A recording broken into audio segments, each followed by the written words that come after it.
Assalamualaikum warahmatullahi wabarakatuh. Waalaikumsalam warahmatullahi wabarakatuh. Perkenalkan, nama saya Muhammad Sutari.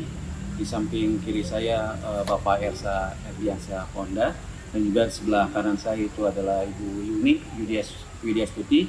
Kami adalah CGP Angkatan 7 dari Kabupaten Bogor. Pada hari ini kami akan melakukan praktek pemenuhan tugas modul 2.3 demonstrasi kontekstual, yang dimana pada hari ini adalah praktek coaching dengan judul atau dengan materi menindaklanjuti sikap siswa yang membuat suasana pembelajaran menjadi tidak kondusif. Yang dimana pada kali ini Pak Ersa sebagai coach dan juga Bu Yuni Widyastuti sebagai coachee dan saya sendiri sebagai observer pada kali ini akan melakukan kegiatan demonstrasi kontekstual hari ini. Untuk yang pertama adalah saya sebagai observer akan melakukan wawancara terhadap coach keterkaitan dengan rubrik penilaian sesi demonstrasi kontekstual kali ini. Baik, Assalamualaikum warahmatullahi wabarakatuh, Pak Ersa. Waalaikumsalam warahmatullahi wabarakatuh. Oke, pada hari ini Pak Ersa bertindak atau bertugas sebagai coach. Untuk menjadi seorang coach pada kegiatan kali ini ada beberapa yang harus terpenuhi dalam kegiatan wawancara kali ini atau coaching kita kali ini. Yang pertama adalah apakah Pak Ersa sudah menyiapkan rubrik untuk coaching kita kali ini? Ya, alhamdulillah Pak. Sebagai coach kan tentunya ada rubrik yang harus dipenuhi Pak ya. Betul. Yang pada kesempatan kali ini yang ditekankan adalah pada alur tirta. Oh, alur tirta. Nah, alur tirta itu seperti misalnya? Ya, alur tirta itu adalah akronim dari tujuan, Oh ya. identifikasi, Ya. rencana aksi, kemudian tanggung jawab. Oh itu. Jadi pelaksanaan coaching kali ini tidak akan lepas dari alur tersebut. Nah, jadi menggunakan alur tirta ya. Tujuan, investigasi, lalu ada identifikasi, lalu ada rencana, ya, rencana juga ada tanggung jawab. Baik. Nah, untuk melakukan alur tirta tersebut, ya, kompetensi coaching apa yang akan dikembangkan oleh Pak Ersa saat ini? Ya, seperti yang sudah kita ketahui Pak ya, bahwa kompetensi seorang coach itu ada 3 ya. Betul. Yang pertama hadir secara penuh, Hadir secara penuh, kemudian mendengarkan aktif, mendengarkan yang terakhir secara- adalah mengajukan pertanyaan berbobot. menanyakan pertanyaan berbobot. Baik. Nah, jadi ketiga-tiganya itu adalah kompetensi untuk melakukan coaching ya. Iya, Jadi dari kehadiran secara penuh, lalu mendengarkan secara aktif dan juga mengajukan pertanyaan yang berbobot. Ya. Dari kegiatan tersebut, nah kompetensi apa atau kompetensi mana yang akan dispesifikasikan, yang akan diobservasikan oleh Pak Ersa? Baik, saya sendiri di sini memilih penekanan kompetensi pada memberikan pertanyaan berbobot. Menanyakan pertanyaan yang berbobot. Yang satu ya? Iya, Satu aja, yaitu menanyakan pertanyaan yang berbobot. Baik. Jadi di sini saya pada praktik coaching kali ini saya berupaya untuk memenuhi kriteria bagaimana mengajukan pertanyaan berbobot yang baik. Oh, seperti itu. Baik. Nah, dari kompetensi yang tadi ya, yang akan dipergunakan pada saat observasi. Nah, indikator ketercapaian dari tujuan pengembangan tersebut. Nah, itu apa yang diinginkan dari mengajukan pertanyaan berbobot tersebut? Ya, setidaknya dari penekanan kompetensi yang sudah saya tentukan tadi ya. Nah, setidaknya saya berupaya supaya tidak ketika mengajukan pertanyaan berbobot itu menghindari adanya judgement kepada coaching. Betul. Jadi tidak menghakimi, tidak melabel seperti itu Pak ya. Kemudian pertanyaannya itu pertanyaan kreatif. Artinya pertanyaan yang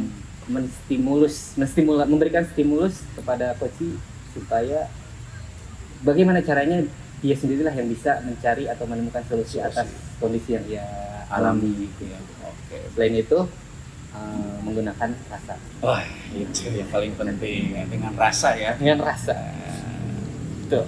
Rasa dan perasa. Rasa dan rasa. Baik ya, jadi untuk kegiatan Pak Supervisi tadi itu sudah disampaikan oleh Pak Ersa. Sekarang kita akan melanjutkan pada kegiatan selanjutnya itu pada saat observasi. Nah, untuk observasi ini saya akan melakukan kegiatan observasi dan mencatat apa saja yang yang saya tangkap dan bisa kita lanjutkan setelah pasca observasi. Baik, untuk itu kita mulai kegiatan coaching kita kali ini, yang dimana yang berkesempatan menjadi coachingnya adalah Ibu Yuni Widiastuti. Mangga dipersilakan. Assalamualaikum warahmatullahi wabarakatuh. Waalaikumsalam warahmatullahi wabarakatuh, Bapak. Iya, Ibu apa kabarnya Ibu? Alhamdulillah sehat. Iya, alhamdulillah kalau gitu. Saya juga dalam keadaan yang luar biasa. Alhamdulillah. Karena bisa bertemu nih sama si Ibu nih. Saya yang mencari-cari Bapak ya dari kemarin-kemarin ini ya, alhamdulillah saya akhirnya bisa ketemu juga dengan Bapak ya. Walaupun Bapak dengan kesibukan yang luar biasa. Iya, alhamdulillah sama-sama sibuk pula ya. Tapi alhamdulillah akhirnya pada kesempatan kali ini kita bisa bertemu. Iya, alhamdulillah. Kemudian yang saya penasaran nih Bu ya. Ya. Nah, kira-kira kayaknya ada hal yang penting nih kira-kira ingin disampaikan sama Ibu nih. Supaya apa ya? Karena Ibu dari kemarin katanya ya cari-cari saya, wah kayaknya ada hal penting nih yang ingin dibicarakan. Kira-kira apa tuh? Betul Pak, saya tuh ada masalah Pak ya di dalam kelas Pak ya. Ini tadinya nyaman Pak, nyaman, aman, suasana belajar kondusif ya. Kelas di sekolah Ibu ya? Iya. Terus kebetulan ada siswa pindahan nih Pak. Ada siswa pindahan dari MI. Nah, setelah anak tersebut masuk ke kelas saya, yang tadinya kelas saya nyaman, jadi sekarang tidak kondusif Pak. Waduh. Jadi karena kehadiran seseorang jadi kelasnya tidak kondusif lagi Bu ya? Iya Pak, iya. Kira-kira dari cerita tersebut, nah Ibu kan mengharapkan suatu apa ya? Pencerahan Pak. Pencerahan. Iya. Jadi seperti itu ya. Nah, pencerahan seperti apa nanti yang diharapkan oleh Ibu di akhir sesi kita ini, sesi percakapan kita ini? Mungkin dengan percakapan saya dengan Bapak ya, mungkin saya bisa muncul ide-ide saya gitu Pak dalam mengatasi masalah ini Pak. Amin, semoga Bu ya, karena kan kita juga sama-sama belajar, jadi kita saling. Saya sudah butak Pak ini. Waduh, nah makanya dari butak itu dengan percakapan kita semoga bisa menjadi bening kembali Bu ya. Iya betul Pak, betul. Jadi jernih Pak ya. Iya, jadi jernih. Nah itu kira-kira seperti itulah tujuan akhir dari kegiatan coaching kita ya. Iya. Kemudian dari suasana kelas yang tidak kondusif seperti itu, ukuran kondusifnya sendiri itu menurut Ibu seperti apa sih? Sebelum kelahiran anak Pak, di sekolah saya itu mungkin udah sampai level 9 Pak. Suasana belajar aman, nyaman, menyenangkan gitu Pak ya. Setelah tiba-tiba datang anak pindahan, langsung turun drastis Pak ke angka 5. Oh, jadi kalau kita misalnya gunakan skala gitu ya, Iya. dari angka 1 sampai 10, yang awalnya 9 Bu ya? Iya, Sekarang 9. jadi 5 Pak. Jadi 5. Oh, aduh, turun. Drastis banget Pak. Drastis. Jadi segitu besarnya dampak satu orang. Iya, dan satu orang itu banyak banget. Kemudian dari turunnya dari 9 ke 5 itu kan artinya penurunan yang cukup signifikan Pak. Iya, Ya, Bu. betul. Nah, kira-kira Ibu ada upaya tidak untuk mengembalikan apa ya kondisi kelas seperti itu dari 5? Nah, kira-kira ingin jadi berapa Bu? Ya, mungkin dari 5 ke 8 ya Pak. Dengan keadaan anak yang begitu Pak ya. Anak itu kondisinya begini Pak. Ya sebenarnya ya. Anaknya itu sebenarnya pintar tapi jahilnya luar biasa Siapa Pak. Bu namanya itu? Naswan Pak. Oh, siapa? Nazwan. Naswan. Naswar. Ya. Naswan nih Pak ya. Oh, Naswar. Jadi anak itu pindah dari MI ke sekolah. Tadinya mas saya lihat anaknya sih biasa-biasa aja gitu ya. Seperti orang kebanyakan. Dan pas masuk dalam kelas, tingkah lakunya ini Pak ya, yang bikin aneh untuk anak-anak. Jadi dia jadi bisa perhatian anak-anak tuh Pak ya. Misalkan ada kertas nih, kertas biasa gini, dia makan. Iya asli Pak, dia makan. Dan anak kan jadi bingung ya, itu anak ngapain kertas dimakan ya. Terus yang kedua nih Pak, dijorok lagi Pak, bikin ilpil. Ini, maaf ya Pak ya. Iya, iya. Ini dia ngorek Apa nih, Bu? ini ukil. Itu bukannya dibuang, Iya, dimakan Pak upilnya. Atau kan otomatis teman-teman menjerit semua Pak yang melihat. Sampai anak-anak, ibu liatin deh. Jangan diliatin, ibu liatin deh. Naswan kata anak-anak saya.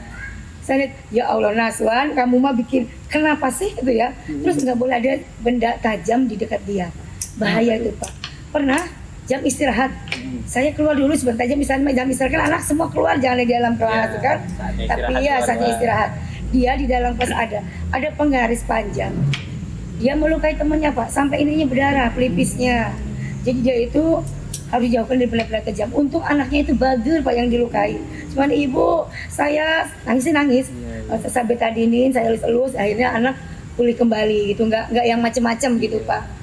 Nah itu, jadi dengan membuat suasana kelas begitu, jadi membuat kelas tidak nyaman Pak, gara-gara perilaku seorang itu. Iya, sikapnya si iya, Naswan tadi. iya Pak. Ini saya jadi tertarik sama si Naswan. Ini apa kira-kira anak itu termasuk anak yang berkebutuhan khusus atau tidak kira-kira?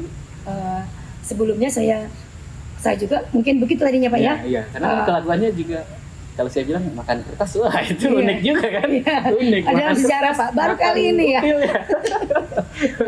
Terus saya supaya lebih jelas Pak ya, latar belakangnya saya panggil orang tuanya. Kedua orang tua, kedua dari bapak dan ibunya.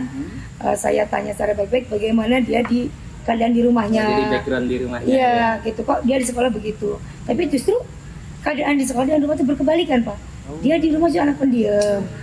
Terus emang orang tuanya terus terang bilang katanya, dulu waktu dia tinggal di perumahan, dulu kan perumahannya di Bekasi Pak, dia pindah ke Bogor. Nah, waktu pindah ke Bogor itu, emang dia waktu dulunya itu anaknya tidak boleh keluar rumah. Iya, jadi kalau keluar rumah tuh cuma hanya disuruh beli apa, balik lagi. Tuanya posesif gitu Ya posesif, takut ada kenapa mungkin Pak ya. Jadi mungkin dia pindah dari kota ke desa, ke kampung ya, kebetulan saudara kita di kampung Pak ya. Terus dia senang kali dengan teman-teman, cuman dia pengen tahu berkenalan dengan teman-temannya dengan cara yang ekstrim mungkin Pak ya, mencari perhatian dia kayaknya dengan teman-temannya. Jadi dia semakin dijahili, semakin diledek, dia semakin senang untuk berbuat hal yang aneh gitu Pak. Jadi Ibu secara personal sudah melakukan investigasi pula ya, Iya. backgroundnya itu Iya. seperti itu kurang lebih. Jadi si Naswan ini apa ya namanya, pindahan dari MI ke SD, Iya. dia pindahan dari Bekasi ke Bogor, Bogor, ya. Jadi ya. dari apa ya namanya ya, tingkat ya beda lah, kurang lebih bertolak belakang seperti yang Iya, Ibu. bertolak belakang banget Jadi Pak. di ya. rumah mah dikekang, Iya. ketika di sekolah dia bebas, akhirnya malah jadi tidak terkontrol gitu. Iya. Nah, untuk menyikapi hal tersebut, kira-kira Ibu punya kekuatan apa? Ya mungkin yang pertama mungkin saya dengan Naswan begitu, mungkin saya dengan kebutuhan khusus Pak ya, mengidentifikasi ini anak nih termasuk seperti yang bagaimana ya, kebetulan Naswan itu pintar ya Pak ya. Ya, tapi sebelum ke arah ke situ saya akan menerapkan Pak ya, akan menerapkan segitiga restitusi dulu. Iya. Nah, dalam segitiga restitusi kan kita bisa mengidentifikasi ya dari permasalahan tersebut, terus anak juga Jadi bisa restitusi kepada si Naswan. Naswan ya, supaya saat benar-benar ingin tahu apa yang dilakukan Naswan itu tujuannya untuk apa dia Jadi melakukan pengen hal tahu itu ya. iya. Jadi dia nanti bisa mencari solusinya sendiri gitu Pak, apa yang dia lakukan. Jadi bicara dari hati ke hati, saya dengan baik-baik dengan Naswan berbincang-bincang. Nah mungkin dari situ bisa menemukan solusi yang dihadapi oleh Naswan tersebut. Pendekatan personal boleh ya, Iya, kepada si Naswan ini. Iya. Karena alasannya kenapa dia bisa bersikap seperti itu. Kemudian Iya. dilakukan juga restitusi. Selain itu ada lagi tidak tindakan yang bisa iya. Ibu lakukan Ya ini kepada Naswan? kalau rencana segitiga berhasil ya, supaya teman-teman yang tadinya ilfil sama dia, terus supaya Naswan bisa masuk dalam kelompok, dalam teman-temannya, bisa membaur jadi ya, tidak dikucilkan. tidak dikucilkan. Terus terang kemarin ini Naswan dijauhi sama teman-temannya. Soalnya kalau dideketin, ya saya jadi saya untuk mengembalikan suasana kembali normal ya. Mungkin Naswan kan orangnya pintar Pak ya. Kemudian dalam matematika setiap tugas tuh paling dia yang pertama yang selesai. Nah, jadi dia memanfaatkan kelebihan Naswan untuk menjadi teman tutor sebaya Pak. Iya, Luar jadi biasa. ada teman-teman yang kesulitan dia bisa membantu. Kan teman-temannya senang Pak.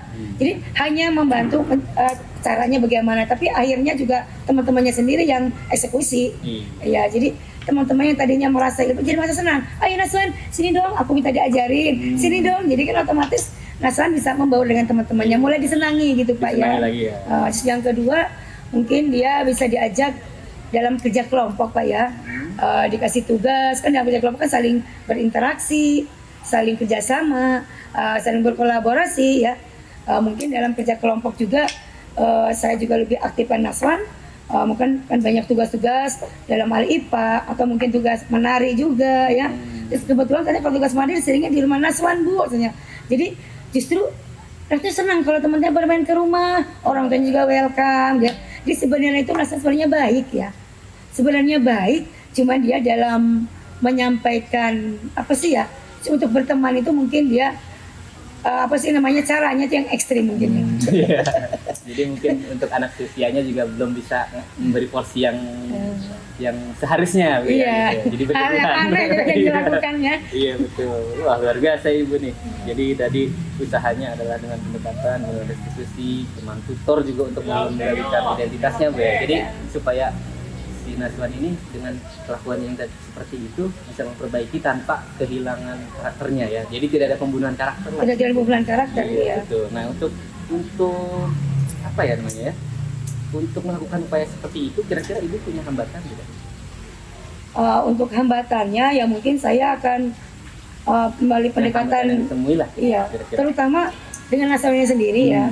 Kita Betul. harus ekstra penuh ya mengawasi Naswan ya, Ekstra full. Iya, saya gerak-gerik dia juga minta bantuan dengan pengawasan penuh gitu pengawasan ya. penuh dengan orang tua juga, mungkin tidak bisa dilepas begitu saja. Saya tetap berkomunikasi ya. Iya. Terus dengan teman-teman juga Pak, teman-teman rekan di sekolah. Soalnya Naswan juga itu jahilnya tidak hanya teman di kelas saja, di teman adik-adik kelasnya pun sama kalau di luar. Luar biasa. Jadi saya berkolaborasi dengan teman-teman, tolong memantau Naswan, takutnya ada hal-hal yang negatif apa yang dilakukan oleh Naswan. Jadi Tidak berlanjut gitu ya. Jahilnya tidak ke sekelas doang ya. Iya. Jadi rencana apa ya namanya ya?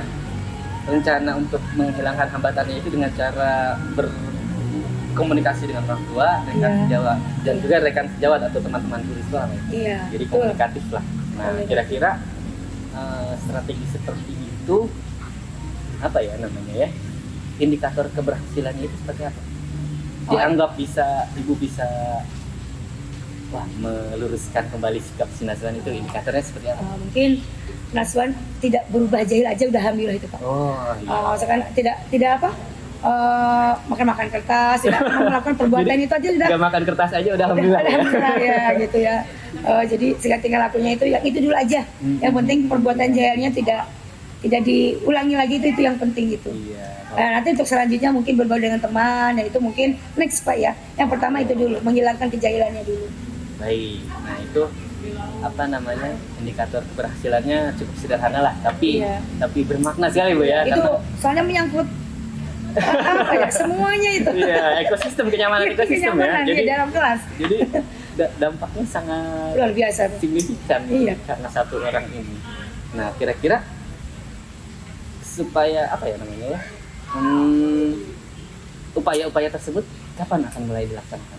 Ya mungkin ya mulai secepatnya Pak. Secepatnya. Soalnya itu selalu mengganggu kenyamanan kelas. Wah, kalau dikhawatirkan jika ditunda malah berkepanjangan. Berkepanjangan, Betul iya. sekali, betul. Nah, untuk apa ya namanya menjaga komitmen ibu dalam pelaksanaannya kira-kira ada tidak pihak di sekolah atau di luar sekolah yang bisa membantu?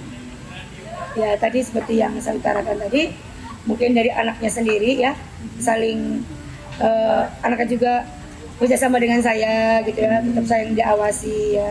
Jadi Eh, kooperatif lah itu kooperatif, ya, Mas ya, tadi dengan orang tua juga, dengan rekan, dan juga dengan kepala sekolah mungkin Pak ya. Jadi dibantu banyak pihak Banyak ya. pihak. Satu orang tapi semuanya ikut Luar kolaborasi biasa. Pak. Luar biasa. Tapi ini cukup apa ya Bu ya kalau saya katakan, karena satu orang ini jadi berbagai pihak bisa berkolaborasi gitu Iya, ya. bagus ya. Jadi itu Timbul sangat ya, saling ini. wah, malah dampaknya jadi bagus Iya, upaya. Nah, baik. Tadi Ibu juga sudah sampaikan bahwa Naswan itu kondisinya seperti ini, hambatannya seperti hambatan yang Ibu temui karena kelakuan si Naswan seperti ini.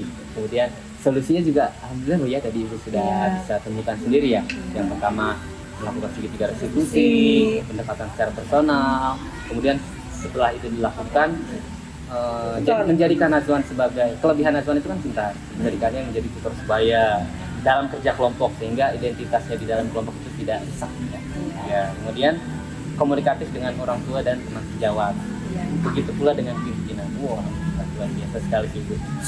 Baiklah, saya jadi tertarik sekali ini dengan Nazwan ini.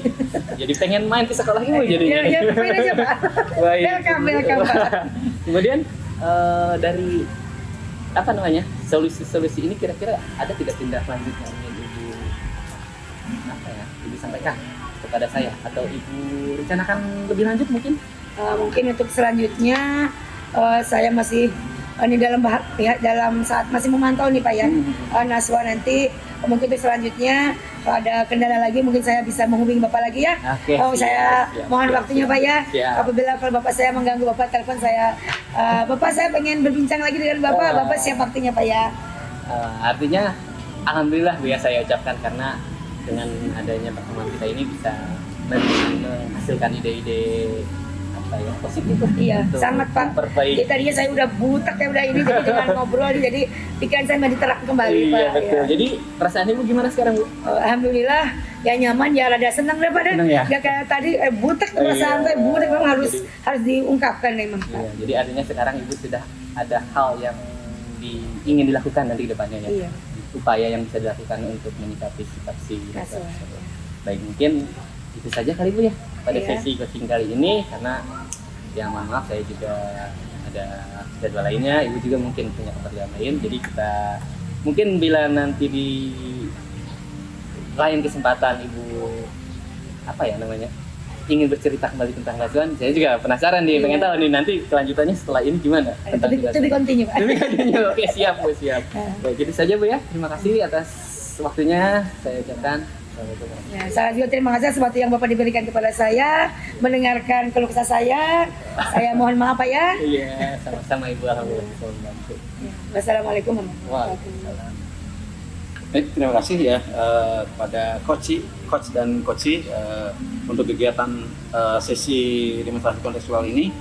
Baik Pak Ersa, sebagai coach kita lanjutkan ya. Tadi pra-supervisi kita sudah, observasi sudah dilaksanakan antara Pak Ersa sebagai coach dan Bu Yuni sebagai coachi. Nah, setelah observasi berlanjut, maka kita lanjut ke pasca percakapan tadi. Baik ya, tadi ya. Tadi sudah berkomunikasi secara langsung ya. Mulai dari awal sampai dengan terakhir Destinasi Naswan itu ya. Nah, lalu apa yang sudah dilakukan pada saat melakukan coaching dan menjadi indikator ketercapaian pengembangan apa yang diinginkan tadi Pak? Oke, tadi kan kita sama-sama ya sepakat ya, bahwa ditentukan bahwa indikatornya itu adalah praktik coaching dilaksanakan berdasarkan alur kita. Kalau saya rasa praktik tadi tidak lepas dari alur tersebut. Nah, tujuannya tadi juga saya sudah tanyakan, kehadiran atau percakapan kita kali ini itu tujuannya apa? Identifikasi bahwa Bu Yuni tadi sudah saya menanyakan apa yang ingin Bu Yuni keluh kesahkan gitu. Jadi sudah diungkapkan oleh Bu Yuni. Kemudian rencana aksinya dari keluh kesah tersebut, tindakan seperti apa yang bisa dilakukan, kemudian bagaimana solusinya, kemudian pihak apa saja yang terlibat, terakhir tanggung jawab. Sudah, menurut saya sudah terpenuhi. Berarti semua sudah terpenuhi ya alur ceritanya ya, ketercapaian sudah. Nah, dari alur kita sudah dicapai semua, lalu ini ya catatan hasil observasi yang berbasis data Pak.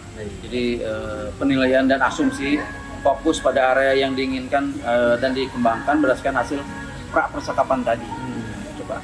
Baik, tadi kan saya kan tekankan pada kompetensi mengajukan pertanyaan berbobot. Ya. Kalau yang saya rasa sih, tadi saya sama sekali tidak memberikan label kepada Bu Yuni, tidak judgement, tidak judging kepada Bu Yuni. Kemudian pertanyaan-pertanyaan yang saya ajukan juga saya rasa bukan pertanyaan tertutup ya.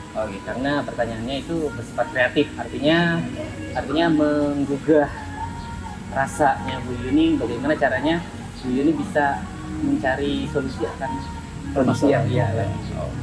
Jadi sudah dapat Pak ya, mulai dari kompetensi yang tadi Bapak sampaikan yaitu mengajukan pertanyaan yang berbobot itu ya. Baik Pak Ersa, berdasarkan tadi yang disampaikan oleh Pak Ersa yaitu kompetensi yang sudah dicapai Pak Ersa ya. Nah sekarang apakah ada kompetensi yang lain yang ingin dikembangkan berdasarkan hasil melakukan coaching tadi Pak? Dari yang tadi satu, apakah akan dilanjut ke yang lain? Silakan Pak.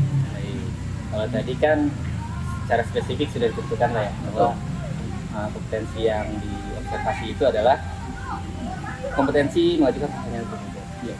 Nah ini mungkin di kesempatan praktik coaching selanjutnya nanti akan saya coba untuk mengembangkan 3 kompetensi coach seluruhnya. Wah, jadi tidak satu ya, Jadi jadi tidak satu. tambah jadi dua, jadi tiga ya. Tiga-tiganya. Tiga-tiganya akan Nah, cuma dipergunakan, ya. Jadi luar biasa itu Pak ya. Sehingga mungkin nanti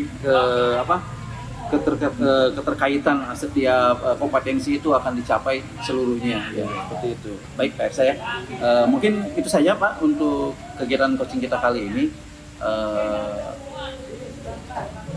Dengan berakhirnya pasca percakapan, ya, mulai dari supervisi, observasi, dan dari pasca percakapan kita sudah laksanakan dan sudah kita tangkap apa yang sudah diskusikan.